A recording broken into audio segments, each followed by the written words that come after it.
এই জিনিসটা ট্রু যে আমার লাইফে সহজে কোনো মানুষ থাকতে পারে না। কেন থাকতে পারবে? আমি খুঁটিনাটি বিষয়গুলো নিয়ে খুব বেশি মানে অ্যাক্টিভ থাকি যে আমার মানুষটা কার সাথে কথা বললো, সে যেই হোক আমার এনি পার্সন, তবে আমি খুব বেশি প্রাধান্য দিই তাকে, আমার প্রায়োরিটি লিস্টে তাকে ফার্স্টে রাখি।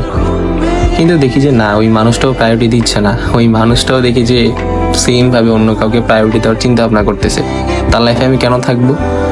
আমি আমার লাইফে এমন কোনো মানুষের দেখাই পাই নাই যে মানুষটা আসলে আমি তাকে যেমন প্রায়োরিটি দিব সে আমাকে তেমন প্রায়োরিটি দিবে, সে আমাকে বুঝবে। মানে যাই হোক, প্রায়োরিটি দিক বা না দিক, দিন শেষে আমি মানুষটার প্রতি তার একটু ভালোবাসা কাজ করবে। পাই নেই ভাই, কেমনি আমার লাইফে মানুষ থাকবে? আমি খারাপ, ওরা সবাই ভালো, তার জন্য আমার লাইফে কোনো মানুষ থাকে না। আর এইটাই হইলো ফাইনাল কথা, কেউ থাকবেও না আমার লাইফে। হা হা হা, এটাই বাস্তব।